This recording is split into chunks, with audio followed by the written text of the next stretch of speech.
How's everybody? So a new review for you guys today. We're talking about the third installment in the Has Fallen franchise, Angel Has Fallen. Out of all the action movies years ago, I never would have expected we'd get 3 installments in the Has Fallen franchise because Olympus Has Fallen was fine for what it was. It was a decent action movie directed by Anton Fuqua, but I never felt like I needed another one. But then we got London Has Fallen, which really wasn't as good as its predecessor, but okay, we get one sequel and then we're done. But then a couple years down the road, we get Angel Has Fallen, which I just really wasn't that excited for, if I'm being honest. But I like action movies. Gerard Butler can sometimes surprise me because I thought he was fun in Den of Thieves not that long ago.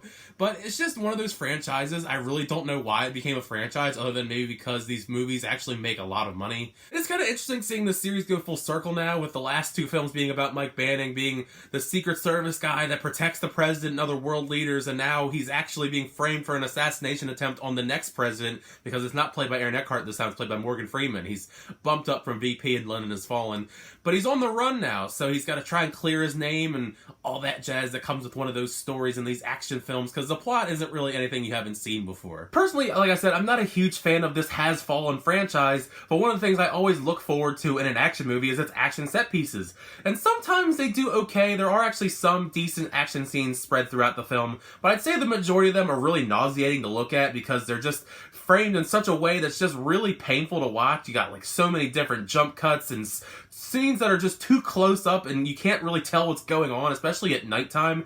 You're wondering, okay, who's dead, who's alive, who's getting stabbed, who's getting shot. I have no idea what's going on because you're just jumping all over the place. I've never seen anything this director has previously done before, but I don't know if this is like his style, but this action just really just drives me nuts, and it just hurt my eyes trying to pay attention to what's going on when there's like 500 cuts in one action scene. Several people don't return for Angel Has Fallen. Like, for example, like I said already, Aaron Eckhart does not return as the president, unfortunately, which is really sad to me because I actually really liked his character a lot in the first 2 films. But, you know, they have to have a new president eventually, and Piper Perabo actually is a recast because she actually takes over for the actress who played Gerard Butler's character's wife in the first 2 films. I don't know why she didn't return for the third one, but Piper Perabo, her character really, I mean, she doesn't really do too much. She kind of is really only in maybe a handful of scenes at most to begin with, so it really was one of those blink and you miss it. Had you have just not had her in the movie at all, it really wouldn't have made too much of a difference. At least with Aaron Eckhart not being the president, we get more Morgan Freeman as the president, which is such a cool sentence to say in its own right.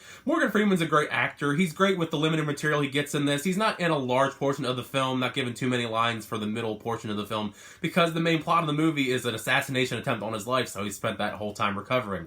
But he's still great. Gerard Butler as our lead also returns, and he's Gerard Butler. He's kind of typecasted himself in this sort of macho, manly man kind of action movie star role you see in like Den of Thieves and these films. It works for him. It's typecast that works for him being in this character. I can see him doing another one of these, even if I'm not a big fan of the franchise. He steps into the role well. He gets some really fun, badass moments that you've come to know from the Has Fallen series. But honestly, I think my favorite character, especially new character, is Nick Nolte playing his father. He's really a scene stealer. He actually probably gets one of the best action scenes of the entire movie, which is really not what I expected going into this Nick Nolte being this big action star at this age.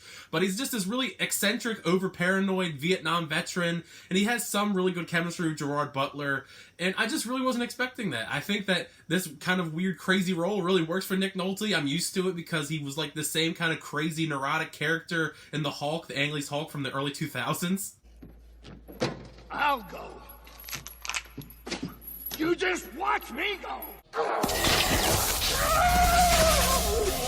One thing I've never really been a big fan of is any of the storylines for these Has Fallen films. None of them have really jumped out at me as exciting or interesting. They're always very predictable and cliche, like a 90s action movie, but just not as good as one of those classic kind of 90s action movies. There's just not a lot of logic put forth in this film whatsoever, especially with the whole plot with Gerard Butler's character being framed. And it's so obvious how he's being framed, and nobody seems to care or give him benefit of the doubt, even though he's clearly shown in the past that he saved the president and other world leaders in previous films. You think he'd get a little leeway and they wouldn't automatically assume he's guilty.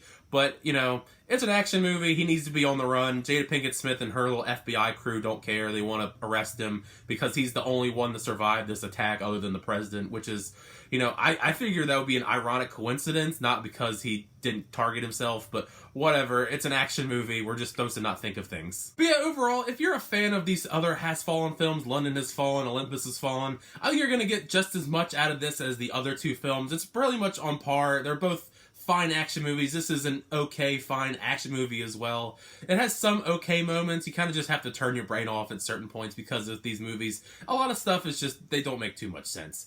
But it's okay for what it is. Gerard Butler seems to just be enjoying these Has Fallen films with his character. Not sure if they're going to make another one. I'm sure they will if it makes enough money, so we'll see. I definitely don't think this is a movie you have to go see in theaters to enjoy. It's not on par with something over-the-top crazy action stuff like a Fast and the Furious or a Marvel movie to actually enjoy on screen on the biggest screen possible. You can wait until this comes out on streaming or Redbox or one of those other preferences. You can wait until it comes out on home, easier access. If you're bored, definitely go check it out. I mean, if you like action movies, you're going to get something out of it, but personally, it's just an okay action movie to me.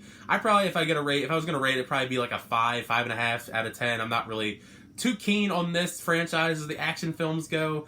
It's just not for me. I'm just not a big fan of these. I'll see them if they keep making them, though, just to see where this series even goes, because this series, the way the series is going, I don't know how much further they can really take this unless they do some kind of crazy storyline heel turn like the Fast and the Furious franchise. Now that I've given you my thoughts on Angel Has Fallen, let me know in the comment section down below. What did you think of the film when you see it? Did you not like it? Did you not like it? Did you like this more than Olympus and London Has Fallen? Did you like it less? Which of these is your favorite? All that stuff. Let's get discussion going in the comments because I like talking about all things movies here. But thank you so much for checking out my little review for the film. I really appreciate it. If you enjoyed it, make sure you give it a like. Hit that subscribe button if you want to keep up to date with my movie reviews, trailer reactions, unboxings, and more. But until next time, I'll see you guys later.